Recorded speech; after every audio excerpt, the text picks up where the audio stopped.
Assalamu alaikum to my dear brothers and sisters all over the world who are watching us. I've got a slight cold or allergy, so I apologize if my voice is not the same. Today we're going to be talking... Thank you.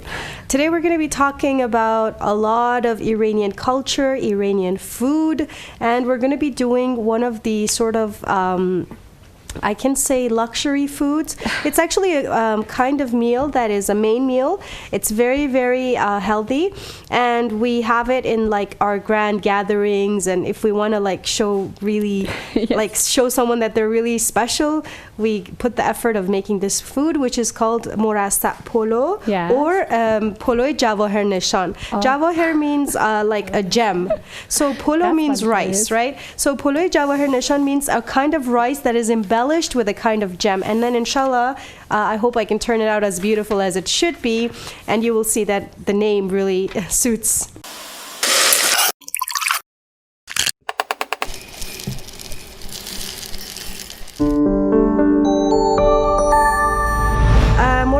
This Morasa Polo or Berenje Jawahir Nishan, like I said, is one of my favorite food items, because when in one bite you get so many bursting, like the burst of so many different flavors. It's a really amazing experience, and the good thing about it is that you can actually sort of adapt it to your own cuisine in some parts. For example, the chicken, you can make it chili, spicy. You can add cardamom to it. You can add like different spices that you like or that you use in your like regular cuisine.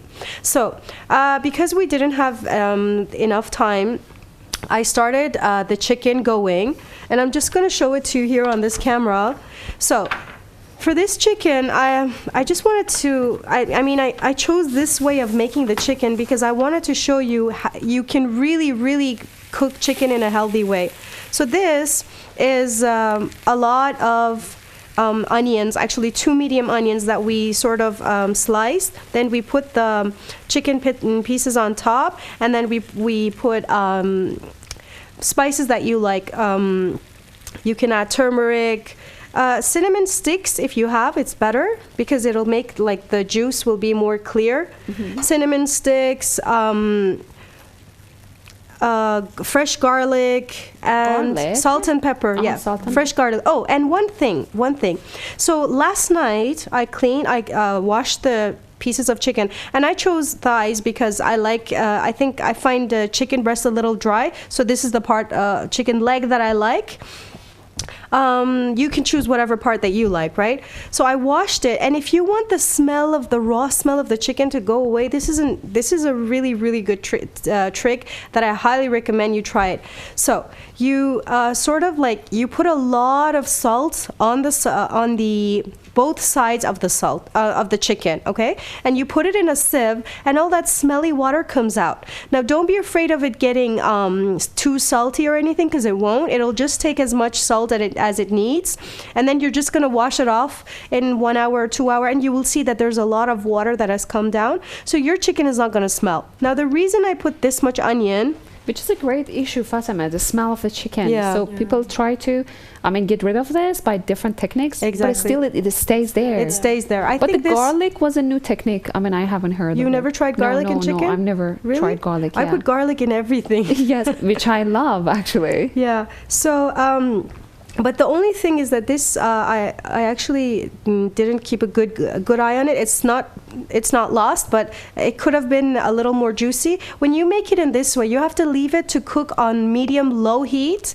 slowly, so the juice of the onion and the chicken, they get mixed, and it's a really, really nice, juicy chicken. Now, unlike meat, chicken is very, it's actually okay to add salt to chicken in the very beginning, right? Mm-hmm. So we're going to go ahead, season it with salt, pepper, turmeric, cinnamon, and we're going to put it on the stove to cook. I'm just going to add a little bit more water because this was on high heat, and like I said, I got it going before the show to make sure it's ready. Now, like I said, this food involves a lot of elements or a lot of different ingredients.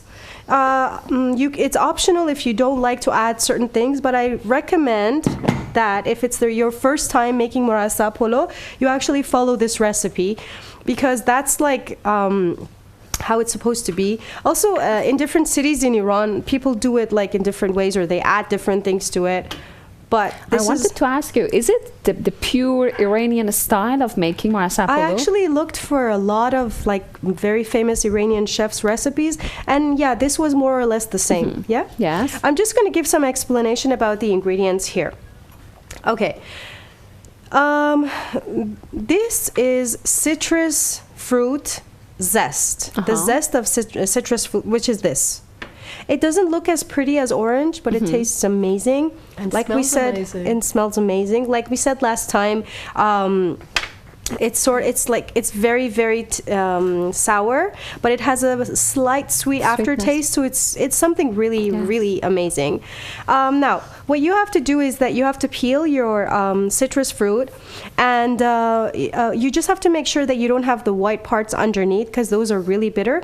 What I did last night was that I boiled them 3 times. So you bring the water to boil, you add your zest, it boils for like 1 minute, you sieve it, then you wait, and then you put the water on boil again. So you do this 3 times to make sure that the bitterness of the zest goes away.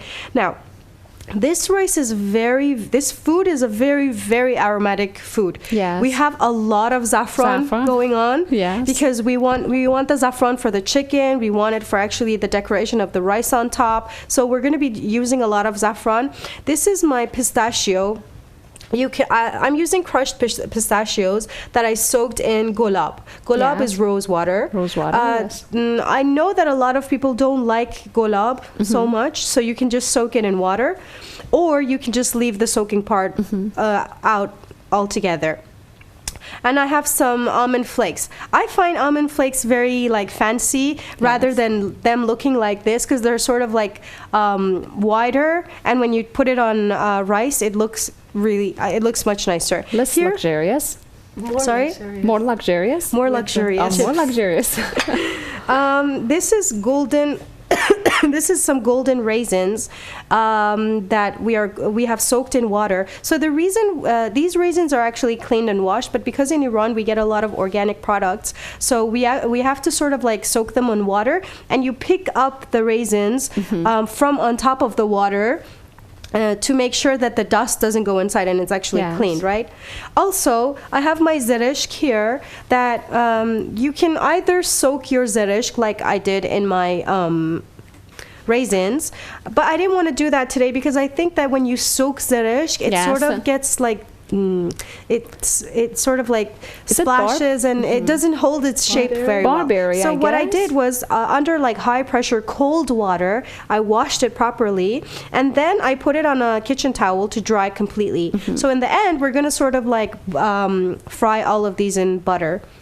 For the rice, now this cooking rice is itself a kind of mission, and it requires a lot of technique. I hope that I can deliver the technique today, because usually when you're doing it on a show or like for someone that you really want it to turn out, it turns out the opposite way. Now, I am using really good quality Iranian rice, which I think, unfortunately, is not as much well known to the world as it should be. Because when I go, for example, to Sweden or Canada, I really miss my Iranian rice, because all we get there is basmati rice, which is great, but not comparable. Yeah, it's not comparable to Iranian rice, or maybe it's what we are used to. No, really not. Maybe the Indians and Pakistanis or all the people who use basmati rice, but they prefer their the smell of Iranian rice. When I like leave Iran, it takes me a few weeks to get used to the rice. Like I have to put rose water in my rice to get rid of that smell. Fatima, whenever I go, I try to take like 5 kilos of rice, at least for the for the first 2 months. I can have Iranian rice. But Iranians survive on rice. And you know, actually, in Islamic medicine, rice has a very cold nature. Yes. So that's why in the old days we had so many things added to rice. Like we have dates with rice, raisins with rice, all of these different nuts, or First of all, when you are doing like a big feast, don't try new rice. Try the rice that you are used to. Try the rice that you always cook with, so you know the scale of water to rice. Now, in a lot of Western countries, rice is not as common as it is in Iran, so people actually follow the instructions on the packaging. The formula that I have for rice is very easy. I don't like to strain my rice, which is actually the common thing to do when it comes to like mehmunis or like feasts and celebrations, because the rice looks longer. Yeah. So I don't want to do that, because the nutritional value of the rice is that it is in the water that it's boiled in. I want to keep that inside. I want to steam it with that water, right? So that is polo. So that is polo, yes. Cholo, we were actually debating on the difference between... because in Iran, we cook rice in two different styles that both are great, We cook rice in Iran in two different styles. We actually sieve it in one way and strain it, or we just sort of like steam it in the same pot. So what I'm going to do now is, here I have 2.5 cups of rice, okay? Now, this is the cup that I'm using. It's for my rice cooker, and I find the size very ideal. You can choose whatever cup that you like the size, or is suitable to the number of the people of your family, how many people you're cooking with. For a family of 3, I think 1.5 cups of this cup is enough. It depends on how much rice you eat, how much rice you like to eat. So it has to do with you. Now, what I'm cooking here is for 4 people. So I put 2.5 cups of rice. And one more thing, Morasa Polo is something that you have to serve it in a nice big dish and decorate it. So you don't want to go with a little bit of rice, right? So for 2.5 cups of rice, whatever the number of cups of rice it is, you add 2 cups to that water, and you cook your rice with that. So if I have 2.5 cups of rice, I'm going to cook it with 4.5 cups of water. If I have 3 cups of rice, I'm going to cook it with 5 cups of water, okay, and so on. But if you have 1 cup of rice, you're not going to cook it with 3 cups. You're going to just like take away half a cup, because it's a little bit and it's going to get sort of mushy. So I've put 4.5 cups of water here. It's boiling. I've added my salt to it. I have some sesame oil that I'm going to add a little bit to it, to the water. And then when the water starts to boil, I'm going to add my rice to this. Now, we are going to, it's sort of like, I think it's the same as we cook rice everywhere in the world. I'm going to put the rice inside. It's going to boil. I'm going to put it on sort of like medium-high heat. As soon as the water is drained, I'm going to make the heat like on very low, and I'm going to steam it, and that's it.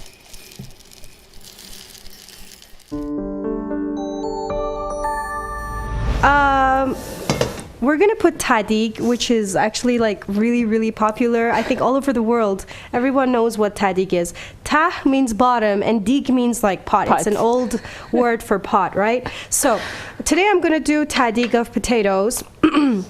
I heated my copper pot, and don't be afraid. You've seen it. Inshallah, it's not going to stick.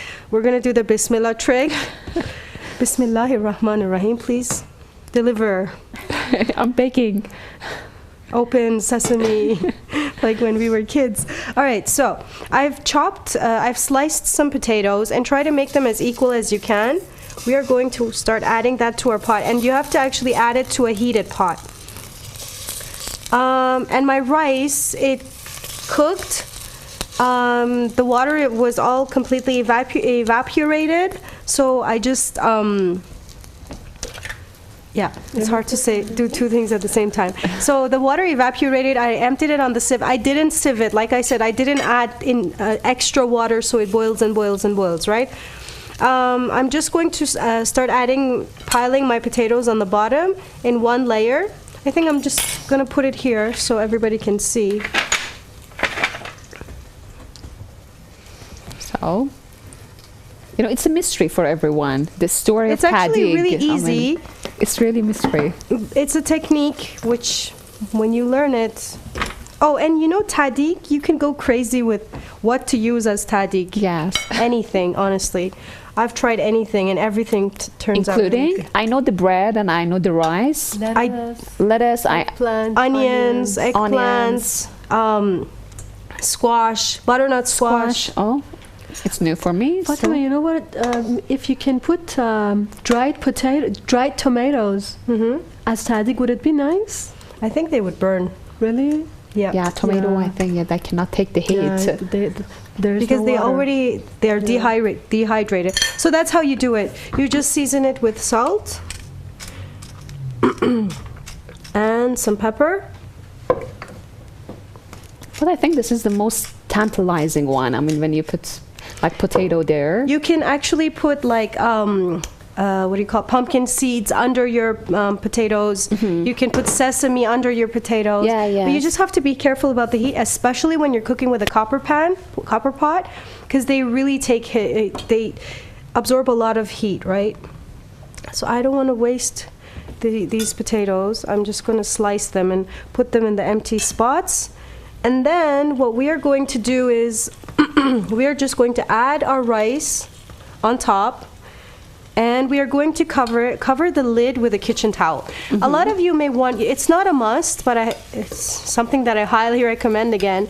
The reason is because when you don't cover your pot with a kitchen towel, you know when the rice is steamy in here and it's actually the steam is coming onto the lid and then it goes back inside the rice, right? So your rice gets mushy. And we Iranians take rice seriously, man.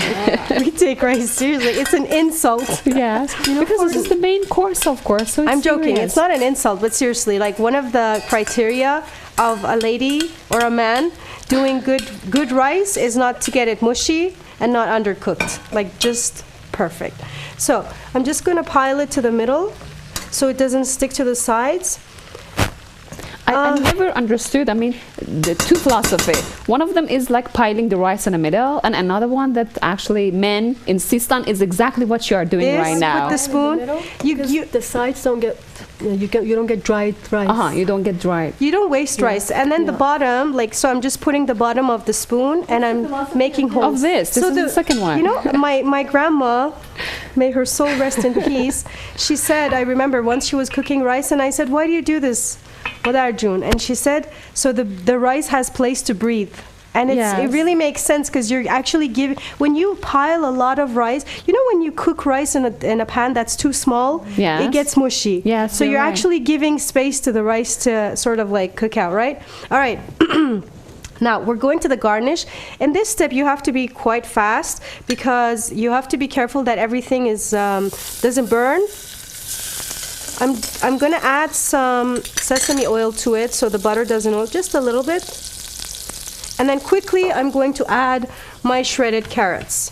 I'm going to cook these separately because I want to, you'll see when I'm decorating, I'm going to be needing all these colors, right? So you're just frying the carrots? No, I'm going to cover the lid, and it's going to sort of like steam. But there's no water? No water, no. Just with... you can add a little bit of sugar to it as well if you want, to like sort of caramelize the carrots. Now, about the steps that I took, I dotted my rice with butter. We actually, if you want the rice not to be mushy, you need to add some kind of oil to it or some kind of butter or ghee or whatever you like. And it's preferable that you heat that kind of oil so it helps separate the rice, right? All right. Really, Fatima, it needs to be heated. I mean, the oil. It's better if it's heated, of course. Because I know my mom all the time has done it. I mean, all this time. But I think it... She doesn't heat the oil? She did. She used to do this a lot. But I think recently, when she does it just with a little cold oil, she does the same. I mean, I guess. I'm not sure. Not necessary? I'm not sure about anything when I am talking with Fatima. No, come on, please. Your mother is definitely my teacher. Yeah, she's heating the oil. I am trying not to do that. I don't think there's anything wrong. You don't want to burn the oil, just so it gets warm. Okay. That's it. Okay, so one thing about rice that you should always remember. So first, proportion of water to rice. Second, that when it cooks, you can either put tahdig on it or you put the heat on low and you let it sort of steam. After that, you have to put a little, like 1 tablespoon of oil inside the water when it's boiling, so it also helps separate the rice. When you're steaming it, you cover it with a sort of like a kitchen cloth so it doesn't get mushy. Don't be careful not to burn your tahdig. Before serving it, this is the very important step. So if the top camera could show it, before you're serving your rice, you have to make sure you do this. So you're separating the rice. If, for example, you make rice and you don't, like, you have some leftovers and you don't do this, you're going to get all this like sticky, like sushi rice. Yes. And we don't want that, right? So for Morasa Polo, we are going to begin with Bismillahir Rahmanir Rahim. We're going to do the piling up. So see now the 2.5 cups of rice, it's definitely needed because I'm going to be doing it in like a dish for 3 or 4. Actually, I wanted to mention a hadith that it's very much recommended to eat with your fingers. And I think that it's really amazing because, you know, when you eat with your hands, you know, like the greatest chefs in the world, they cook food without gloves. They always use their hands for everything. And it's amazing because when you sense it, it actually helps you enjoy it more, right? So you can just go ahead, wash your hands clean, and eat with your hands. So now I want the tahdig to sort of like come off, and I don't want to risk that it sticks to the bottom. That's why I covered it. This will help that while the pot is hot, it's going to sort of steam a little inside, and then it's going to look beautiful when we take it out. You can decorate this any way you like. And thank you for being patient, waiting for the food to be ready. It's, like I said, this is a food that needs, it's actually a luxurious food, so you have to cook it with patience, right?